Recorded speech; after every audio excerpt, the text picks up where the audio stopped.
good evening, everyone. I want to thank you all for joining us here tonight. I'm Pete Eberle with Colorado Renewable Energy Society, or CRES. For those of you who aren't familiar with us, CRES and our local chapters provide education, policy advocacy, and community engagement that accelerate Colorado towards a carbon neutral future powered by 100% renewable energy. Founded in 1996, CRES is a 501c3 not-for-profit that is supported by our sustaining individual and business members, as well as donations. You can sign up for our newsletter, event announcements, social media, and become a member or donor at www.cres-energy.org, CRES-energy.org. Also make sure to check out our YouTube channel, where we will eventually get this video posted. Features over 255 previously recorded presentations, and you would be contributing to our over 1.4 million views. Before we get started and do announcements, I want to give a special thanks to our gigawatt and megawatt business sponsors that include Moss Adams, Poudre Valley Rural Electric Association, Platte River Power Authority, ProLift Rigging, Sinton Instruments, Kelly Government Solutions, Solaris Energy, and Sandbox Solar. In terms of upcoming events, next week on Thursday, September the 5th at 6 p.m., we'll have Steve Johnson, the Senior Director of Markets Administration for the Southwest Power Pool, on SPP's Regional Transmission Organization Expansion West and what it means for Colorado. So as some of you might be aware, especially if you follow the presentations from PRPA and the IRP, most utilities in Colorado are in what's called the Western Energy Imbalance Services Market, the WISE or WEIS. And this is talking about taking that to a full RTO market. So it'll be really, really interesting and help us understand what the future holds on that space. Then on Wednesday, September the 11th at 6 p.m., that will be a webinar.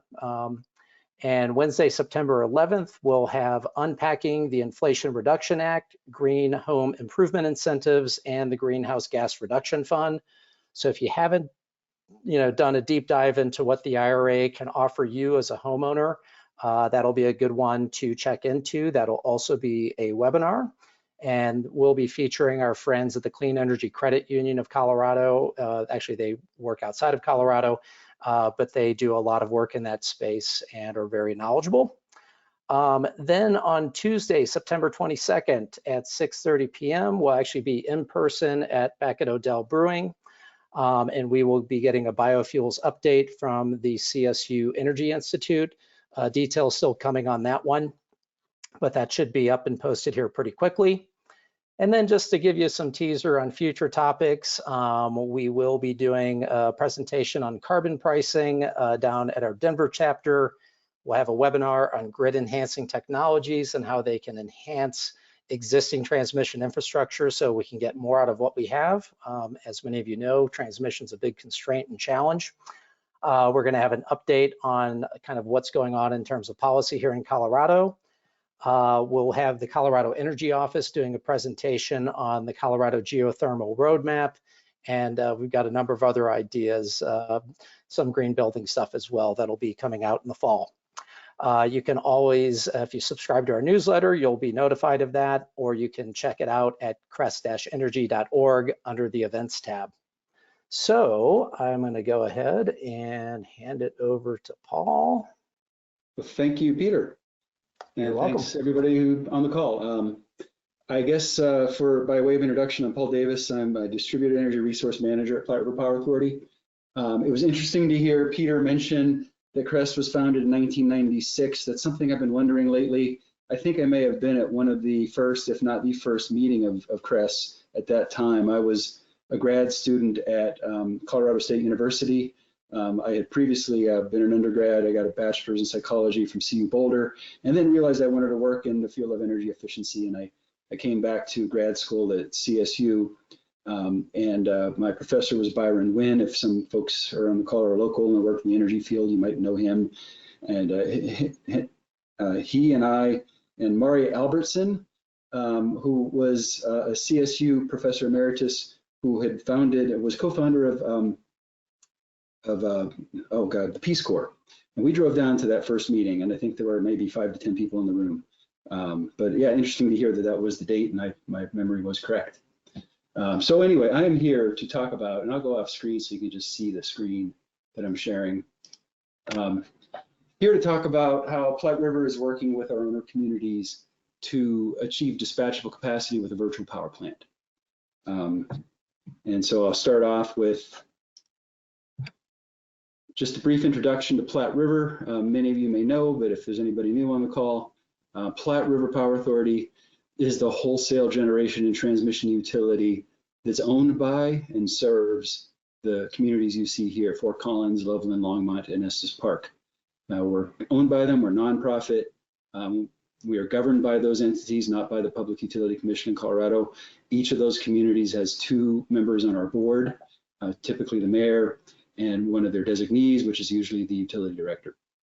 And you see we serve 350,000 residents, or we have 180,000 customers. We have 300 employees. And our key pillars are to provide energy and services while maintaining reliability, environmental responsibility, and financial sustainability.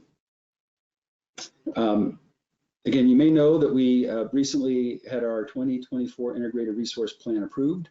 Integrated Resource Plan is a process we go through. Used to be every 5 years. Increasingly, we're now at every 4 years because of the rapid change in technology and the advancement of our goal. And as you see here, the challenge we were trying to meet was to retire all of our coal, 431 megawatts of coal, consisting of three individual facilities by 2030. Proactively work toward a non-carbon resource mix, 100% non-carbon by 2030, while maintaining those 3 pillars I mentioned.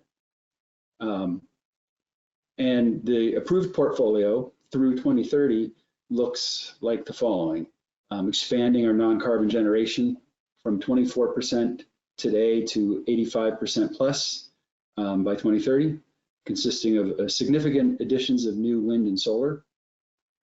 So that replaces the energy that we would have received from coal, but we also need dispatchable capacity, the ability to provide energy exactly when needed. And we'll talk a little bit more about that in the coming slides. What we've arrived at with this plan is 200 megawatts of new aeroderivative technology that will provide less than 10% of our annual energy. That technology will start off using gas, and in the future, when hydrogen becomes economically viable, it can use hydrogen, which will get us to zero carbon. We're also planning to add 187 megawatts of new battery storage, some of that long duration when it's economically viable, and the rest will be 4-hour storage. And really what we're going to talk about today is 32 megawatts of virtual power plant dispatchable capacity.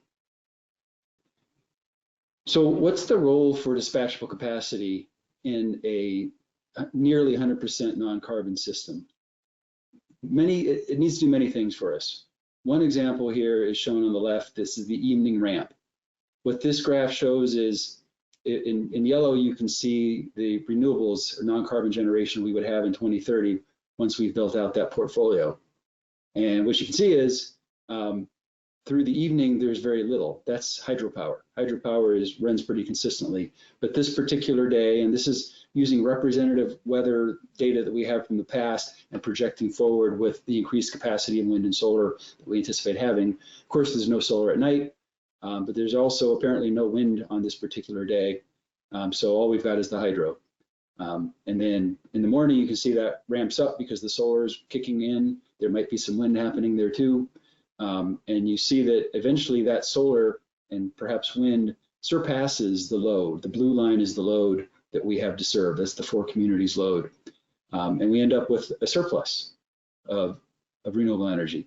And then somewhere around 5 o'clock in the evening, the sun starts to set and we start to see a diminishment of that solar dropping below the load through the evening. And the dotted line just shows the net result. That's the unserved load. That's what we have to deal with. Talk a little bit more about that, but on this particular slide, the ramp rate is significant, going from minus 200 net surplus generation to 600 megawatts just a few hours later. Something has to ramp up and meet that need. We also talk about dark columns. A dark calm is an extended period without much sun, so it's dark, and without much wind, it's calm. And you can see an actual dark calm back in 2021 when we had less wind and solar. But if you even imagine ramping that blue line and the red line, yellow line, whatever that color that is, up much, much higher, you would still be short of the load that you see. So for about 3.5 days, there just wasn't much wind or sun, while it was actually pretty cold and electric loads were significant. This takes that slide on the left and plays it out over an entire year. Again, we're looking at a projection of 2030 based on historical weather data. The black line in the middle shows our owner community's load. And the reason it's just squiggled like that is it's just 365 days of up and down, up and down. The colors are showing where we have renewable energy, surplus, deficit, or just enough. The green shows where we have non-carbon generation that serves load. The yellow shows where we will have insufficient non-carbon generation, deficit. And the blue shows where we will have surplus. Point out again that this is, over the course of the year, this is about 94% renewable. If you add up all the energy that's renewable or non-carbon, it's 94% of the load. But at any given time, it's a little bit too high or a little bit too low, sometimes by a significant margin. So one of the reasons I show this slide is virtual power plants in the past have been focused on summer peak, clipping the summer peak. What we're looking at in the future is we have many times where we need this resource. So what we're going to look to try to do is, with either storage or virtual power plant, fill in those yellow spots where we've got a deficit. Try to ramp up load that would occur at other times to try to use the renewable energy that we have when it's above the line, the blue. So we're trying to do both things. So what is a virtual power plant? It's dispatchable capacity that Platte River and the owner communities can use that's based on integrated, flexible, distributed energy resources. And I'll talk more about what distributed energy resources are on the next slide. They could be resources that customers own or resources that the utility installs and owns. And the dispatchable capacity can be used to provide system benefits. And we're talking about reliability, the power supply and delivery, and making better use of the intermittent non-carbon generation, as I just showed. We're also, a VPP is operated through advanced technologies that we need to procure and start to work with. So communication, monitoring, and control. So we can talk to all the distributed energy resources, get data from them, make sure they're operating as we expect, and dispatch them. Data engineering and management, ability to keep track of all the data that's being generated by thousands of DERs so that we can learn and use that data to analyze and optimize how the virtual power plant operates. So what are DERs and what is DER integration? DERs, as we've defined them at Platte River and the owner communities, and this is consistent with some other entities, but various agencies describe DERs differently. We've taken an expansive view of DER. It's the 5 categories you see: energy efficiency, electrification, distributed generation, demand response, and distributed energy storage. The 2 on the left are not really part of the virtual power plant, but are still distributed energy resources that can provide value to customers in the electric system. We've been active with efficiency programs for a long time, since 2002, helping customers reduce their energy use and save money while getting the same benefits from their energy consumption. And electrification, which is really the flip side of that, where once we start decarbonizing the electric system, more efficient electrification technologies like electric vehicles, heat pumps, can actually reduce the carbon from the natural gas and gasoline that's used in vehicles and buildings. So both of these, again, have effects on our load. Efficiency tends to reduce our load growth. Electrification is going to tend to increase it. And these programs serve as the foundation to the programs that we're going to move into shortly.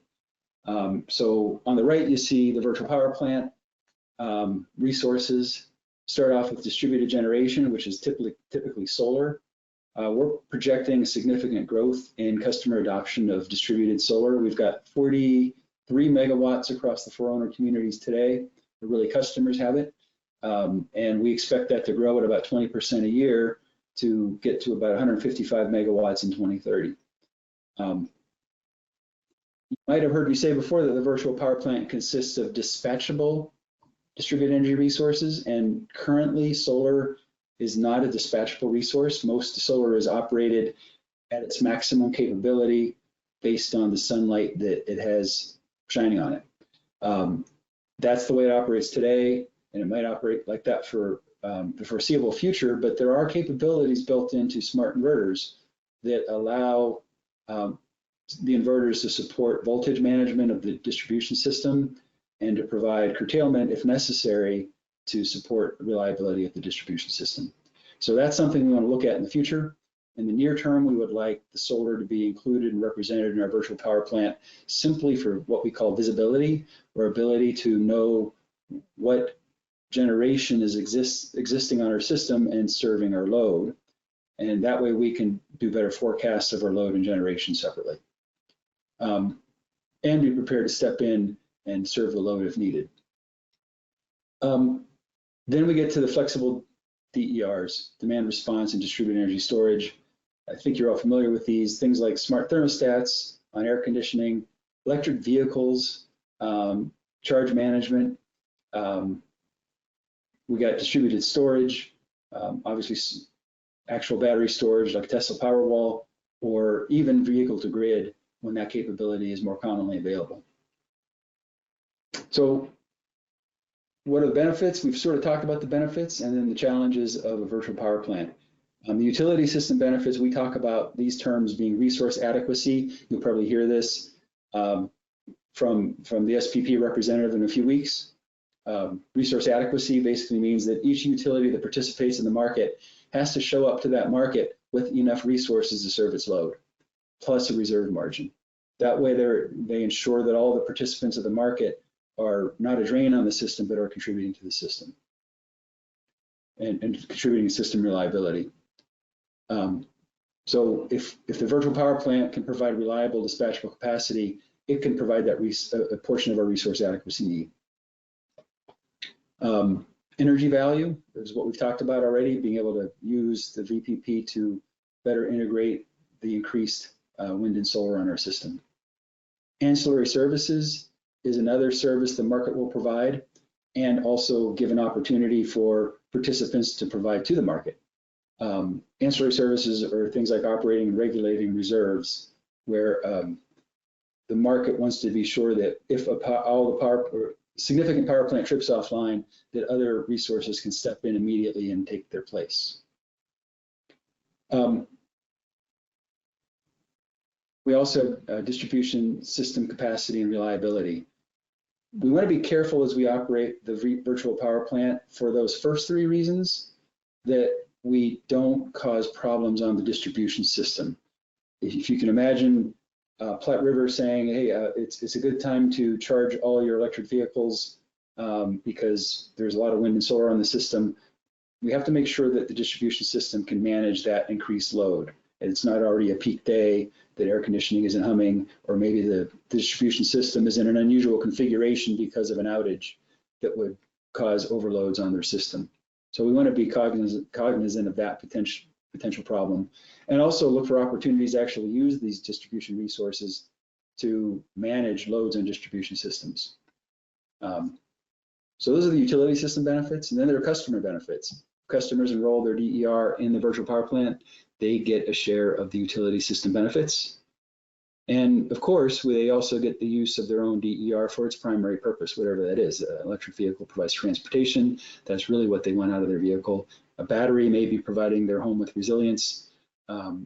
So that's an important, those are important uses for their DERs. So the challenge of achieving all these benefits are what we need to focus on. this is where we need to start to make progress. We need a virtual power plant that is visible, measurable, predictable, and responsive in near real time. So that gets back to the communication and control technologies I mentioned before, to be able to communicate with these devices and see how they're operating and respond in near real time. Achieving the greatest benefits from a limited resource is another challenge. So you see all the benefits on the left. We want to do is get as much as we can with these distributed energy resources. But some of these benefits are mutually exclusive. You can't necessarily do both at once. And how do we optimize among those within the market? And then there's the coordination among the various participants in this virtual power plant, including the owner communities, Platte River, customers, and really the whole VPP ecosystem. And when we look at the VPP ecosystem, we obviously have customers at the top. They're the ones that provide the virtual power plant assets, the flexible DERs, Platte River, the owner communities, working with them. But also we need to be working with the DER original equipment manufacturers. These are the companies that make the flexible DERs and provide the flexibility parameters or limits, capabilities to customers and to the utility. And that they provide that communication and control down to the device. So these are companies like Tesla for their EV chargers, for their power walls. ChargePoint makes EV chargers, Google Nest thermostats, and so on. So really, we talk about the customers, the owner communities. These are also the customers of these DER OEMs. And so they have a role to play. We also talk about DER aggregators. There's a wide variety of different types of aggregators, but basically they're all doing something somewhat similar, which is bringing all these DERs together into a more organized unit, often across more than one type of DER category. So we're talking about companies like AutoGrid, Voltus, Tesla, Google Nest is just a single product, but aggregators play a role as well. And then local service providers. As we roll out programs, we will be working with local service providers to make sure that the products that we want to enroll in the virtual power plant are available, being installed, can be interconnected with our virtual power plant. So we need to be working with retailers, contractors, consultants that are involved in the sale or implementation of DERs. So all of these parties have to work together to make the virtual power plant work. One of the ways we do that, and we're doing that already in the area of electrification and efficiency, is Efficiency Works. This is a regional collaboration that Platte River and its owner communities formed back in 2014. This was after about 12 years of already operating programs, but not really having a common brand. We realized at that point that we would do better if we had some more common awareness of our programs, common website people could come to, phone numbers, and just a common approach to our program outreach. And so through Efficiency Works, we provide energy advising, product information, education, facility and home assessments, targeted incentives, income qualified programs. We partner with Energy Outreach Colorado on those. And again, when we start to roll out virtual power plant programs, they would also be under this programmatic collaboration. So what will that look like from a capacity perspective? We did a potential study last year in support of the Integrated Resource Plan, worked with a consultant and looked at the adoption of distributed energy resources and the potential enrollment in a virtual power plant. We came up with this forecast, which shows that by 2030 or in 2030 would get to about 32 megawatts dispatchable capacity. That is not exactly a peak number, not just a 1 hour number, but a 4 hour number. We're looking for resources that can run for 4 hours on a peak summer day and then multiple days in a row if needed. So the actual interconnected capacity would be much higher than this, but the reliable capacity that we could count on is this 32 megawatts 2030, but continuing to grow in the future with greater adoption of EVs and storage.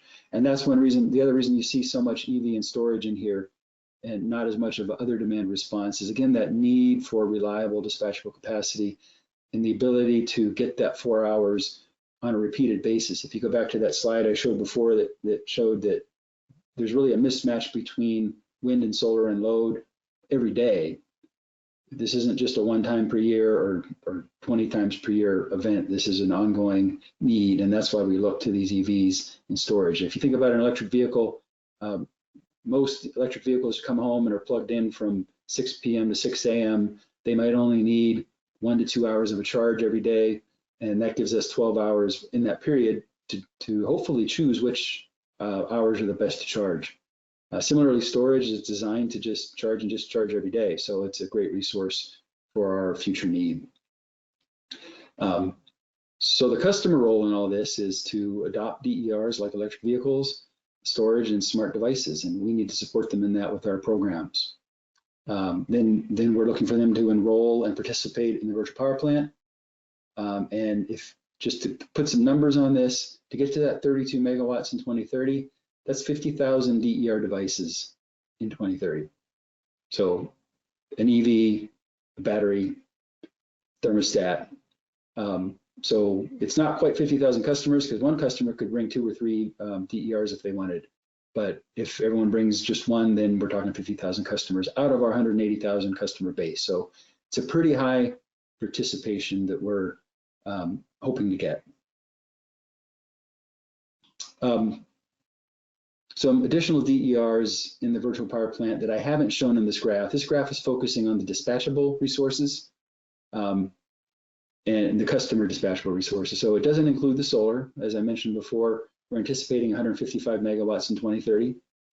I also haven't added to this graph, but really it will be included in the virtual power plant, is some distribution scale storage that we're currently working on. We issued an RFP back in late 2021, have been evaluating bids, working with the owner communities on site selection, and looking to put 1 5 megawatt 4-hour battery in each owner community to start building the capacity we need to integrate renewables, and then work with the owner communities and how that capacity might support the distribution systems, and just give us a place where we can start to work together on managing DERs in the virtual power plant.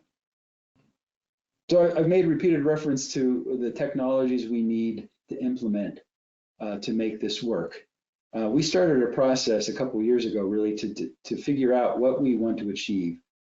We've talked to a lot of utilities over that time and found that there's a real common thread. A lot of utilities started with programs. They did a smart thermostat program and they have a few megawatts. They did an EV program, they have a few megawatts. Maybe then they did a battery program and they have a few megawatts. And you know, you see these articles in the news and they get a lot of excitement about starting their program. But when we talk to them, what we hear is, man, we have 3 or 4 different programs. They're all different. Every one of them has a different system we have to log into to see how we can dispatch the resource. They operate differently. They're available at different times. It's actually really hard. And so we need to put into place a system to manage all these DERs across the various aggregators that we have. And so that was what we were trying to avoid when we did this process. And we worked with the owner communities. We brought in a consultant that's worked with other utilities and has seen this play out before. So we started by talking to our owner communities and saying, what are our drivers, goals, and desired outcomes? What are we trying to do with this virtual power plant? Let's make sure we get a pretty good list together. Talked about what the challenges and benefits of DER integration would be. We identified the key functional requirements or services that we need to get those benefits. And from that, we can start to look at the end technology state, the target technology state. What technologies do we need to have in place to make this VPP work? And then where are we today, current state, relative to that target state, and how do we start to close the gaps? So that process is done, and we've identified the various systems. We're talking about shared systems. These are systems we don't yet have. Enterprise Distributed Energy Resource Management System, or DERMS, is the system that is the control system for all the DERs and all the DER aggregators. It's our single pane of glass that allows us to collect the data, see how DERs are performing now, do a forecast of how they'll perform in the future, schedule them, dispatch them, perform to the market requirements, support measurement verification, and so on. The enterprise DERMS will be partitioned into multiple owner community or tenant DERMS that allow each owner community access to the DERs in their service territory on their distribution system. And that's something that makes Platte River a little bit unique compared to a lot of utilities that are integrated, where all of the system might be under the management of a single utility. We have 5 entities, 4 distribution utilities and 1 joint action agency. There's other utilities doing similar things, but we're definitely in the minority. And then we need data management systems. Again, the ability to collect all the data that can support forecasting capabilities and analytics. So those are the shared systems we need, and that procurement's underway, and I'll talk more about that in a minute. There's also Platte River systems that the DERMS needs to interact with. Market management systems. You'll probably hear a little bit about this from the SVP speaker, perhaps, but to participate in the market, we need to have the ability to submit bids and receive instructions from the market. One way that we would operate the VPP is to actually participate in the market. So we'd need to have the DERMS integrate with those systems. One of those systems is called Automatic Generation Control, or AGC. That's the system that allows the market to send dispatch signals to a power plant, and the power plant responds and sends a signal back and says, and I've performed as you've requested. More to it than that, but that's the simple explanation. Would need to integrate the DERMS with that.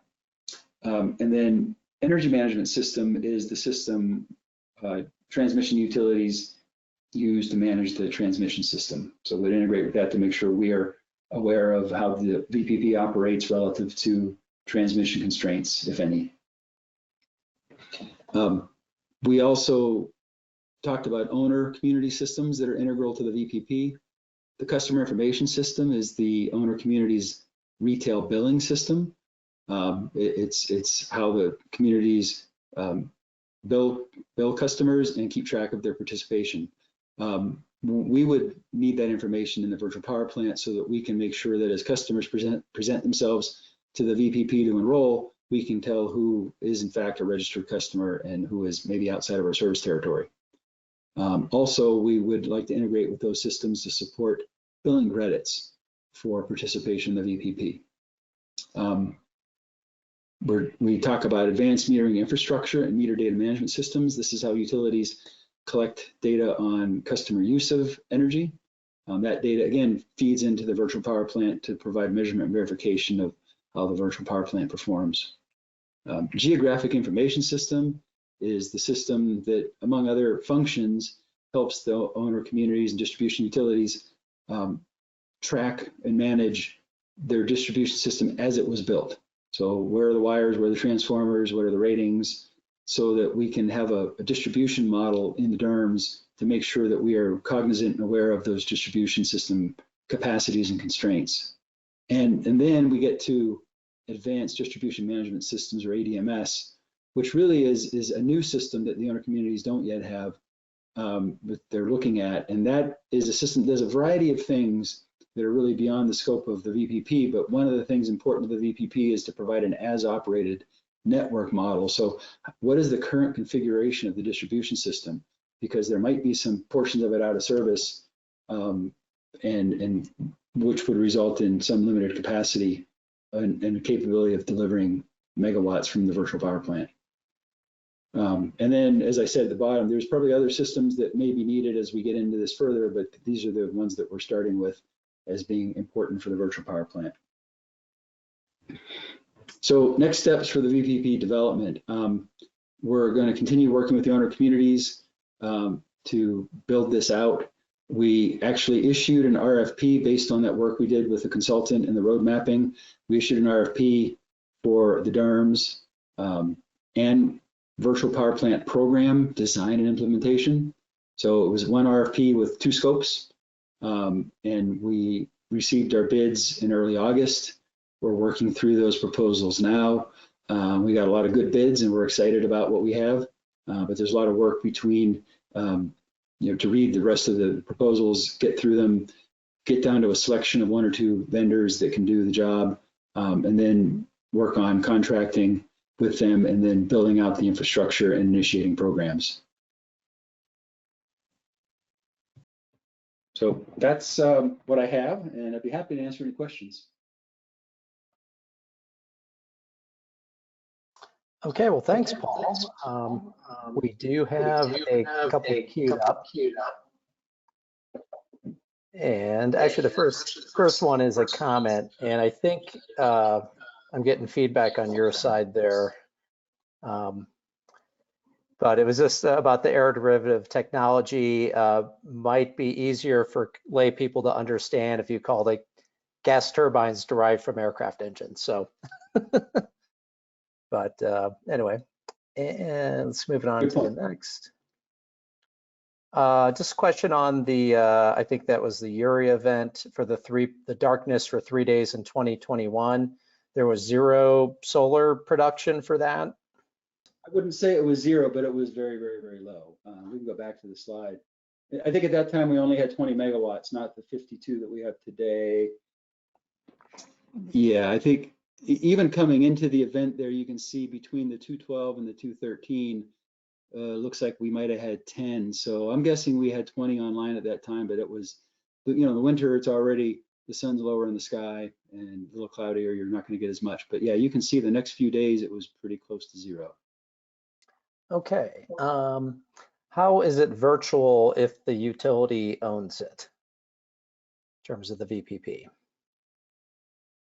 It's virtual. I don't think it matters who owns it. It's virtual in the sense that it isn't actually a power plant. It is an aggregation of various resources that act like a power plant. Okay. Is there an operational approach that doesn't depend on a top-down command and control, something like signals to resources that have their own local controls? I think that's what we would eventually like to get to. I mean, really the goal here is to let people decide for themselves what they want to do and really let devices decide for themselves what they should do based on what the customer wants. But there's a long way to go between where virtual power plant technology is today and that capability. So, yeah, most virtual power plants today are still having someone operate them to say, I see a price in the market, I want to take advantage of that, I can save some money, or I've got an emergency event, we need to curtail it. You know, to get to the point where this is what I often say is, you know, I'd like to be able to look at my electric vehicle controller and say, all I care about is I want to have a 50% charge by 6 in the morning. I don't want to pay more than 6 cents kilowatt hour. Go. But then we would have to be able to provide that real-time price signal to the vendor. The customer would have to have signed up, enable that technology. So there's a lot of steps that would have to make that work. We do want to get there. Okay, here's kind of a parallel question to that, and I think you touched on it a bit. What's the reason behind the need for enrollment? Why not just provide signals and incentives? Then the resources will compete, kind of as you mentioned, to fill the utilities needs. Well, I assume people want to receive financial benefit for participation. If we don't know you're enrolled, I don't know how to send a check. So, you know, there might be some people who are willing just to respond, and, you know, certainly a lot of utilities have offered peak alert programs. Hey, it's a hot day, try not to use energy. You get benefits from that, but the customer is just voluntarily doing it, not necessarily getting a financial benefit. And the utility is at some risk in terms of what will the actual performance of all the customers be. Would like to get to something that's a little bit more measurable and verifiable and predictable. Okay. How can we help in your collaboration with the owner communities? How can we, as customers? I would just say be be paying attention to what your community utility is sending out. When we have programs ready, we will be sending information out probably from Efficiency Works, but you might see it from your local utility as well, and be prepared to sign up for programs. Okay. How do you envision the DERMS to look to the customer? Will I have a special interface, hardware? Will I be able to set load priorities, exempt times, allowable home battery discharge level, etc.? You know, it depends. We need to get through all of our bidders on the virtual power plant program piece. We've seen a variety of approaches. There are approaches that rely on the OEMs, right? The original equipment manufacturers, programs that basically say your best way of participating is you already have your Tesla Powerwall, you have your charge point charger, charger for your EV. Those entities can reach out to you and say, you've got a program opportunity, and use our app, log into the program, participate through our app. That's probably the least friction way of doing it, because like I mentioned before, those entities view the owner community's customers as their customers, and they want to serve them. So that's one way, and we've certainly seen proposals along that line.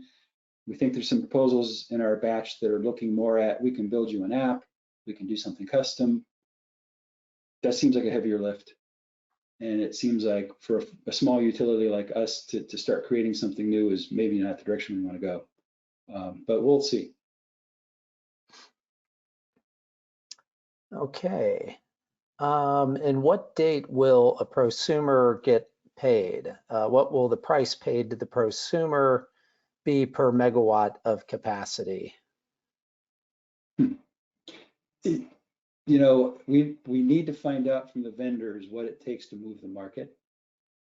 You know, we want to pay what it's worth, and we want to pay what it needs to move the market.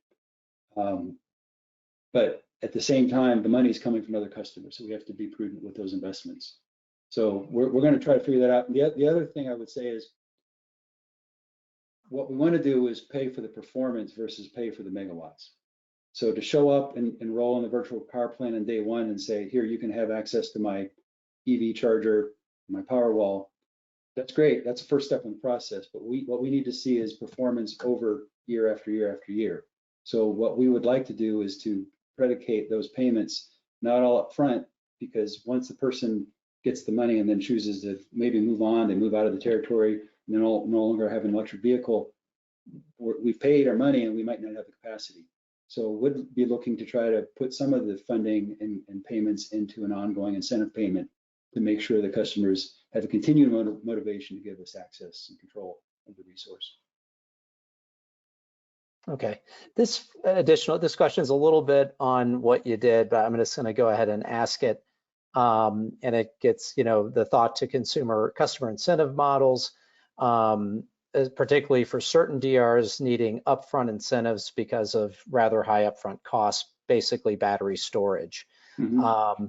You know, I guess, are you looking at blending it, saying, hey, we need to help you get the battery so that you get over that first hump, and then the rest of the incentives backloaded? Is that a safe? Exactly. Yeah, it's some upfront, it's some over time. Okay, with various VPP programs in the U.S. in operation, how are participation enrollment adoption being evaluated? Meaning, how are individuals being compensated on a per kilowatt hour basis versus standard annual amount for participation? So how are we can I hear that one more time? Yeah, I guess it's, you know, I guess, what are you seeing in terms of the other enrollment? Let me get back to that question. Well, there's kind of two questions there. How are participant enrollment adoption being evaluated? And I'm not sure if that's asking for like the, you know, how many, you know, is the program getting the targeted number of folks? But then it goes on to say, meaning individuals being compensated on a per kilowatt basis versus standard annual amount for participation. like an enrollment incentive as well as versus the performance incentive. Yeah. Again, I think we need to talk to our chosen program partner on what's working. We've seen various models. Many times, you want it to be simple, so the tendency is let's pay a certain dollar to a customer to enroll versus $1 per kW. But you do have a risk as a utility that you've paid a certain dollar and you might not get as many kW as you expect. And so we're going to need to figure out how we, and again with our program vendor, how we make sure that what we pay is commensurate with what the actual capacity the customer provides is. An example of this, and I'm trying to be more concrete, as we did our forecast of the battery program, right, for the graph I showed of battery participation, our consultant suggested that typical program should assume that a person with a battery will give us about a third, 33% of its output, 33% of its 4-hour duration. Because most people that have a battery are thinking, I want to have backup, so they're going to keep the other 2/3 in case the power goes out. Rare here, but that might be why they paid for the battery. And so that's what our numbers are based on. If they give us more, great. When you look at a lot of programs out there, they just tend to pay a certain dollar value up front. And so what happens if we pay that $500 for participation, but the customer chooses to hold back, not give us 33%, but they give us 10% or 20%? What if they give us 75%? So we're going to have to really think about what's the right amount to pay, and can we reward more megawatts? And what program models really are out there and work? Okay. The PUC and legislature have made Colorado the most profitable state to be a prosumer on a VPP. Will PRPA prosumer compensation be competitive with basically the market, the VPP that's going to be available to Excel customers? I would say, let me try to say this. I think I said this before, but we want the payment to reflect the value that we can get, right? The value that if we can save money in the market, if we can save money on resource adequacy, then the payment should reflect that. I don't know what Excel's payments are based on. I would assume they're based on value as well. We also look at the, what other utilities are paying, and we'll probably have to come close to that if we want to get participation. I can say that in our efficiency programs, we actually pay more than most other utilities, partly because we found it hard to get the participation here. We're a smaller market, there's fewer contractors around, so we've paid more. So we're going to have to strike a balance between paying what it's worth, value, and paying what it takes to get participation. Okay, well, I've got a question for you. And I guess this is the big existential question.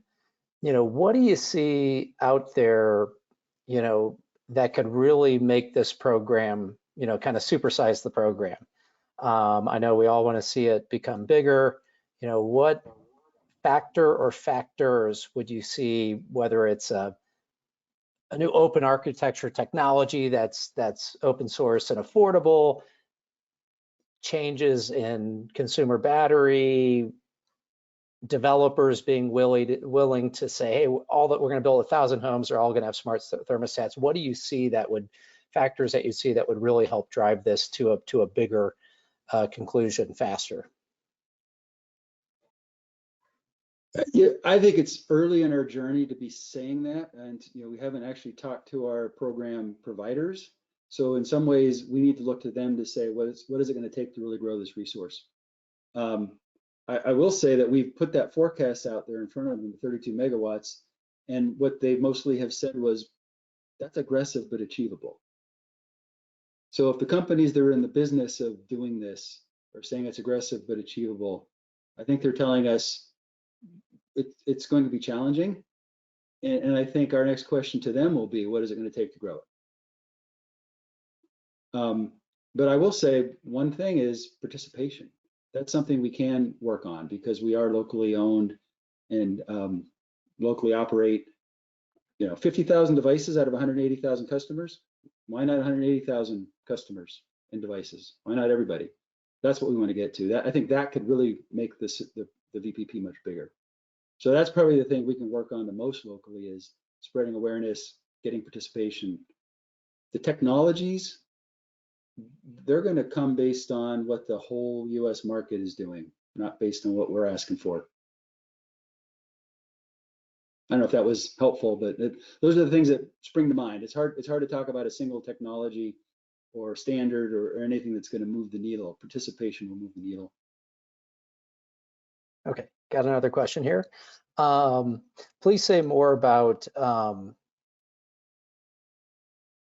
who you've, kind of the role of the program providers in this situation. And I don't think you probably say who they are, but kind of what their role will be. And I'm going to piggyback on this in a second, but I'll let you knock that one out first. The role of the program providers?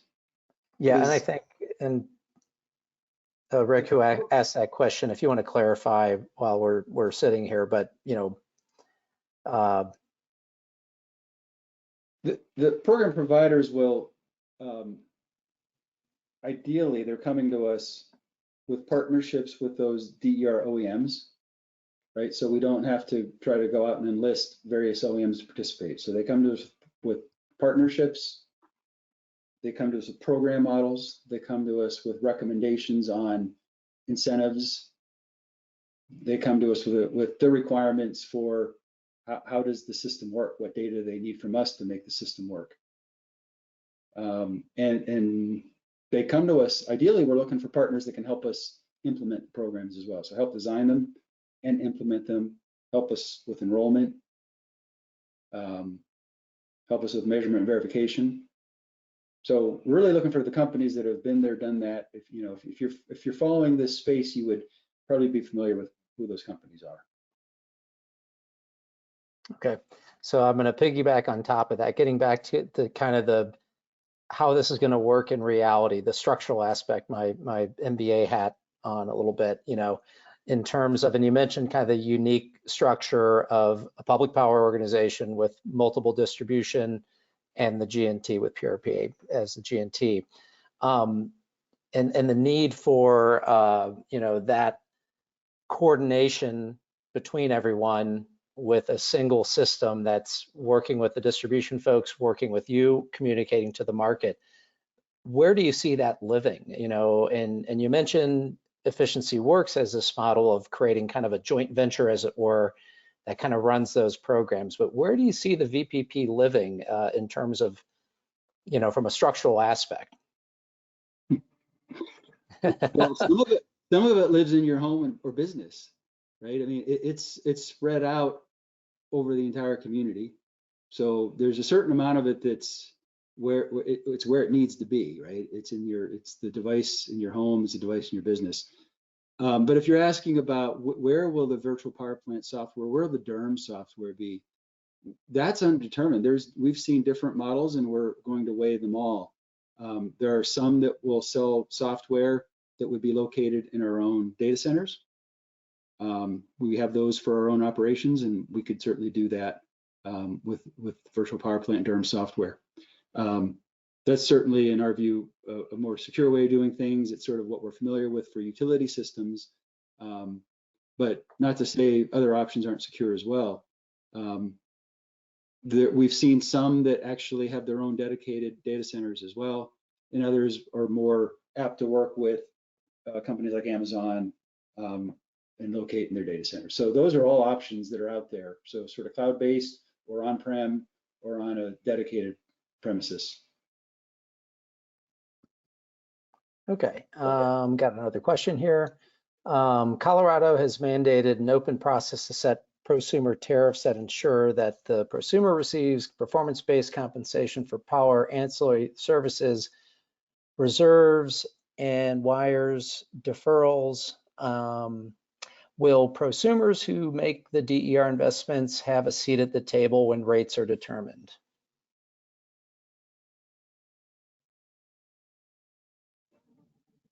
I would say we'll work with the owner communities on the rates, and the rates, as the questioner has indicated, should be based on the value.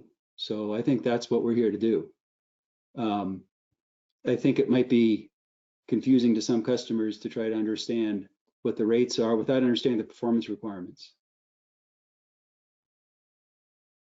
Okay, quick follow-up to the provider question is, when do you intend to talk to those folks? I'm sorry, I misread that original question. Program providers? Yep. By the end of the year, if not sooner. Okay, perfect. Was the data management system part of the RFP? If not, what is the adoption timeline in relation to choosing a provider for the DERMS? We asked for data management as part of the RFP. Some bidders provided it, some didn't. This is the state of affairs with this technology. All the bidders sort of have different services based on the utilities they've worked with in the past. So yeah, that's something we'll be looking at. You know, the number of services and decisions we need to make here is significant. And it's hard to say we're going to get everything we want from one vendor or two vendors. And so, like I said in the one slide, there's going to be additional need determined as we go. And we find some things fall out of the scope and go elsewhere. So there are efforts underway also at Platte River to have efforts to improve our overall data management. So if it doesn't get swooped up in this DERMS proposal, we have a fallback option and other approaches to follow. Okay. Back to the VPP law. State law says VPP participants are prosumers and not customers. Isn't PRPA the customer for the prosumer provided services?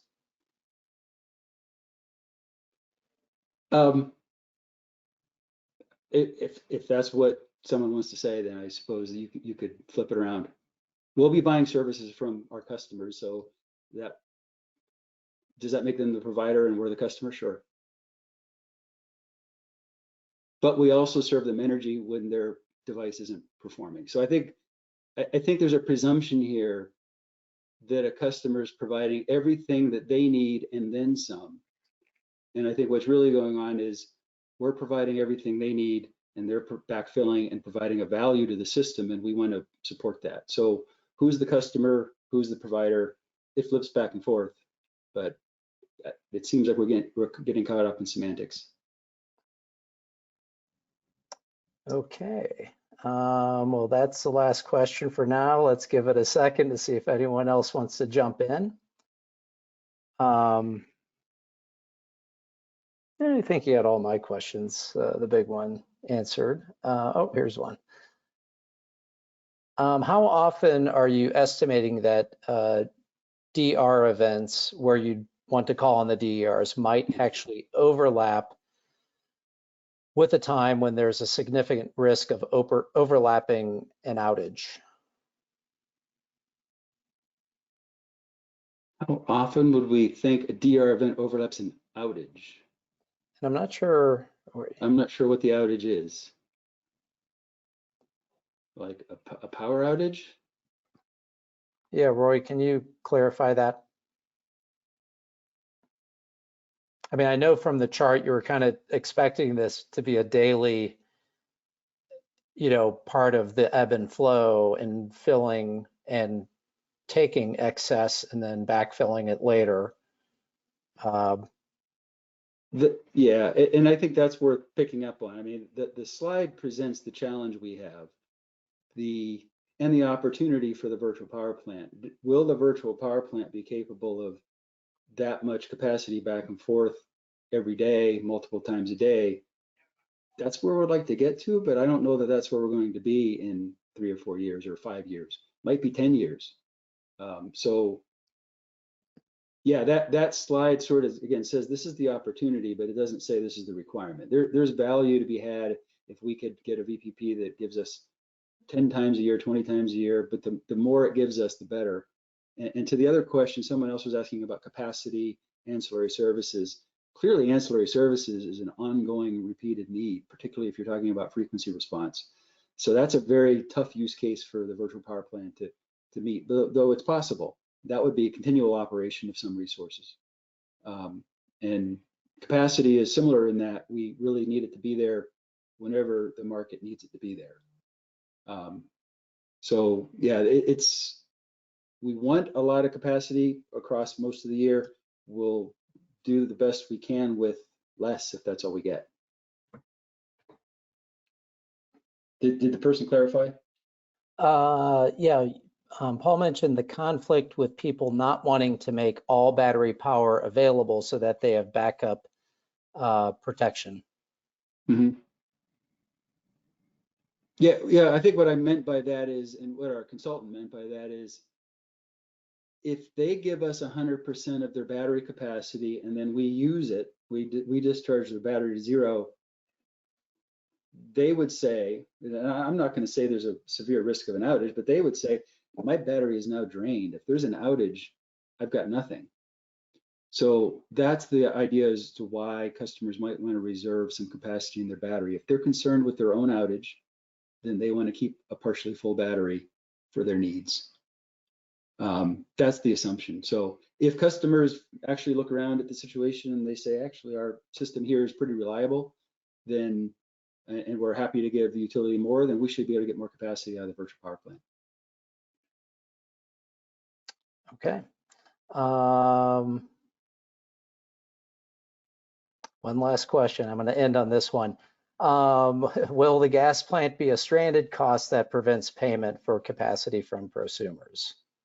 And figured we were going to strain that at some point in time. I don't even see the connection between, really, this is a virtual power plant presentation, not an IRP presentation. So not really looking to talk about that. Okay, understood. All right, well, I will go ahead and wrap it up there. I want to thank you again for presenting on this, and look forward to how things go along with the RFP and any updates. We're happy to share that with everyone as things move down the path here. And I want to thank everyone for joining, and you will be getting a video. You will be getting a link to the video in case you need to watch it. And want to wish everyone a good night. And Paul, thanks again. Thank you. Thanks for the opportunity.